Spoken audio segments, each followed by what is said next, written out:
talk about the things that's positive. So that's what I want to talk about. I need support group. And I think the church is a great place for them to come from religion. I don't think how you can separate religion from politics. And listen, talk about religion, these as a first born as a first being introduced to God before being aware of God. As I was born in the first United Methodist Church, the first population 4,000, helped raised by the church right up until I graduated in high school. I stepped into a high school, the kid never really goes away. I realized that on the reason as an adult, although radical atheist, that I've always been a will be Methodist, no less than Jesus ever thought being a Jew.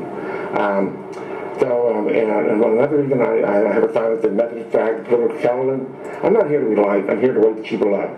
The church still, the Methodist church still has on their books that they can't be gay and ordained. I mean, are you, can I may ask, you have a partner? No. You're single? Right.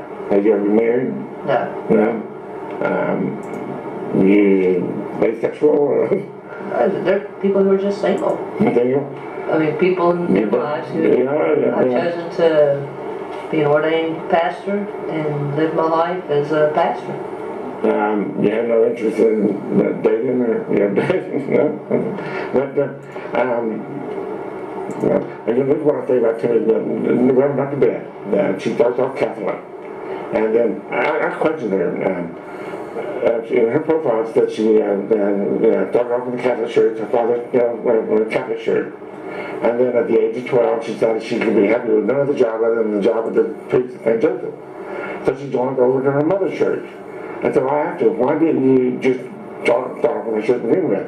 And she started to kind of walk away from it, but I pestered her. And finally she said her parents made a deal. So at a very young age, she is exposed to the politics of religion. Whereas my dad was a doctor, I was exposed to, behind the scenes, it's still money, money, money. You think they stay alive. My dad would have my mother turn people away when they called after hours. My mother didn't like that, but I saw that. She would be mad at him because he wouldn't feed them with a good thing. And so I saw that part of medicine. It's a job. And that's how I see being a pastor is just a job too. At the end, after all is said and done, someone has to be out there bringing all this money they want to bring it to the churches. So I found out about that. But she, I also told her that in the profile said that she passed up her father's school and had been a professor in pharmacology for 40 years in Georgia and went on to do. And she has an affinity degree. She gets married. She has a fraternal twin. Now she's senior pastor of the church that's 80% LBGT. They might as well leave the elections off there and go for leave it. It's mostly gay white men. There's really not enough women there to even bother putting all the others there. And so senior pastor, and I said to her, you and I, it sounds like your father had been slighted. I was talking about her real father, and she kind of laughed about that a little bit. And that's when I found out about that the parent made a deal. Well, so I asked her, what was it about this priest that inspired her to become a Methodist minister? She didn't catch the minister part. And she said the same thing on the profile. I said, I already read that, But what was it about him that inspired her to become a Methodist? And then she didn't really have an answer, and then I gave her one. Well, you do have a talent for public speaking. That's all was appropriate. See, I can't be a public speaker, so my options are limited to what I can do. So I'm pretty much determined to approach to God. And then next thing I know, 2 weeks later, it's out of the profile. She removed it. The part about her father is out. So I think I influenced her. She won't admit it, but I wrote her a letter asking if I had anything to do with that. She ignored it. So in your profile, I commented about what does the Magna Cum Laude mean. I'm not sure I know what that means. It's gone. It's gone. It's removed, but never done after I sent an email. James Wagner, his wife is a seasoned professional Christian educator. And I go, what the goddamn fuck is that? It sounds like another multicultural identity deviant thing. Ought to be anyway. And it's gone. They removed that on his profile. And then also part about his money. Yeah, he's willing to raise money. I said, he listed as a Presbyterian elder. Well, one of the conditions for being a Presbyterian elder is being free from love of money. That's a conflict of interest. They removed that part. So I think these things, whether they realize it or not, I think I am, maybe you don't realize it, the conscious level, but I have an influence in you. So probably does have its effect, even though I don't get credit for it. So here's the sign I made. Make the World Service Association. God hates faggot neighbors. They're teaming up with them to bring me the faggot to get me. And I consider, the tree faggot neighbor.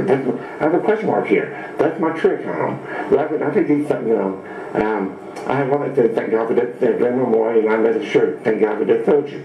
A while back, back in the beginning, 6 years ago, I came across on your webpage that the class that we talk politics and religion, and the Bible and the newspaper, and I don't know if you saw that, but in that, it's gone, but it said, theories of a just war. So that's how I justify putting those two together. It's a question mark at the bottom. It's not what I'm thinking, it's what you're thinking. But people see that, and don't see the question mark, and they automatically think I'm a self-follower. But I'm not.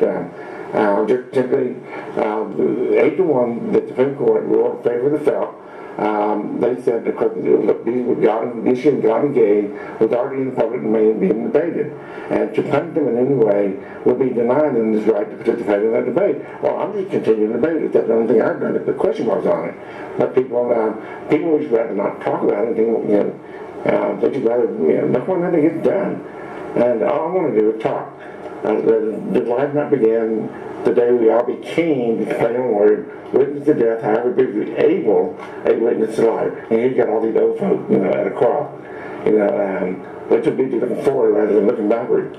Everybody needs a church. Like carpool. Well, we already are carpooling on earth. We're following through faith. Work with me. Everybody talks about all these other things, but they won't walk and talk with me about anything. The Claremont Presbyterian right on the corner had a sign up front that said, get busy living or get busy dying.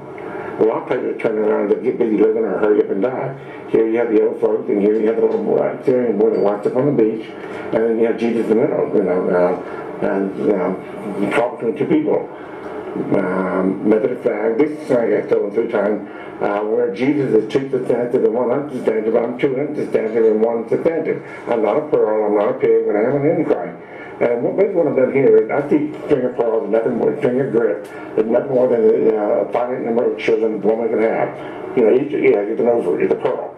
And you think of pearl being a grit, irritant, when you have a fetus, your body has to go immunosuppression and to not reject the fetus. So you can almost see grit and a fetus the same way. So I see a string, and then the string breaks and the children scatter. So I'm 1 pearl, 1 family, 1 woman, and tell the pig, if I'm in a pig, by default, wouldn't women be pigs too? Just because we don't call them sows doesn't mean they ever stop being a pig. It's just plain words. Did God have marriage permission having that child? Technically, that's still rape, isn't it? It's a question mark. This is my interpretation of John 3, 1 through 5. What's your interpretation of John 3, 1 through 15? What's the message there? What's the most liberal message interpretation? You know that. I can't get better. Couldn't get better after that at all. I would need to sit down and read it and study it. I don't. It's the part of man if you want water and spirit, flesh give birth to flesh, spirit give birth to spirit. Reverend Dr. Beth, somebody asked in one of the Bible study about the Holy Spirit. It was her once Bible study that I was attending.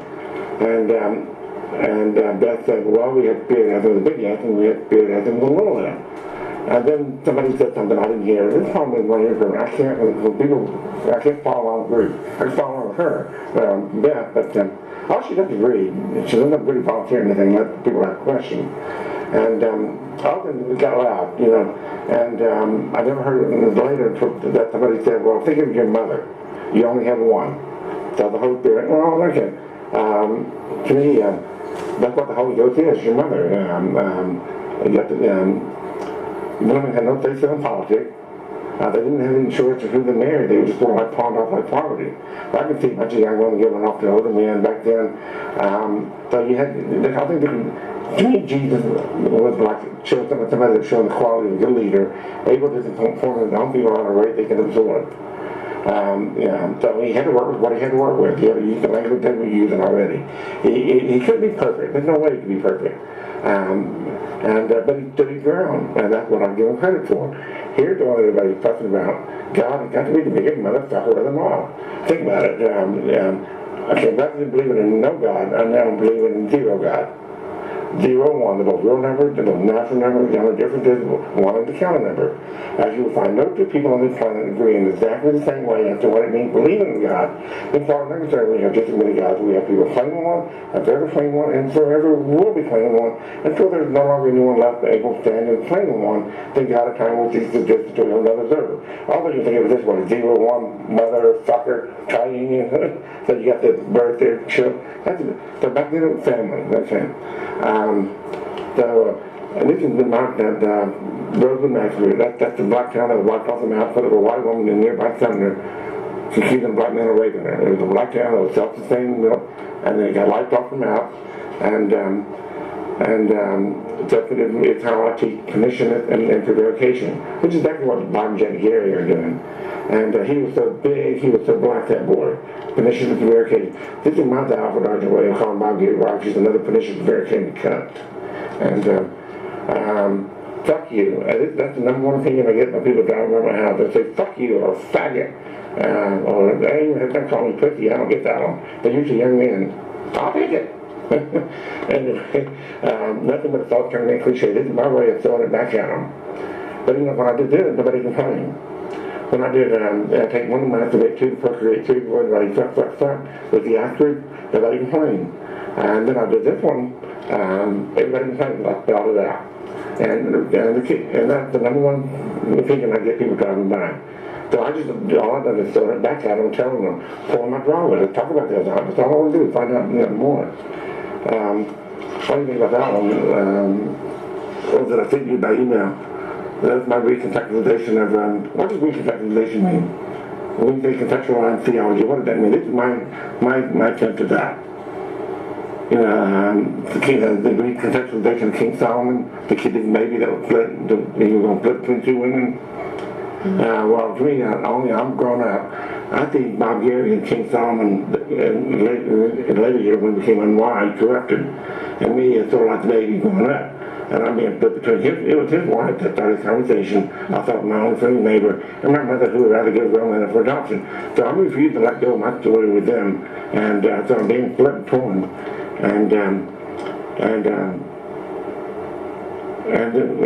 So that's the blonde job. What's the brunette man called? That blonde bitch gone yet? What the blonde man called? I'm so drunk next. This is my play on Reverend Phelps. Thank God for fact and Reverend Phelps as well. But the question mark, how do you answer that? It's correcting the Cambridge School of Theology. Thank God for fact and Reverend Phelps as well. I don't know. I see God's omniscience is a paradox incompatible with the idea of human free will. So if indeed we do have a God, then I must agree with Reverend Phelps. We must thank God for 9/11, we must thank God for dead soldiers, we must thank God even for the AIDS pandemic. But if we are to do the math correctly, it will be wrong for it to stop there. We must continue, even thanking God for facts and Reverend Phelps as well. I'm still very much in determinism. To me, everything is connected to everything. And I just feel like it's wrong that he had an idea of heaven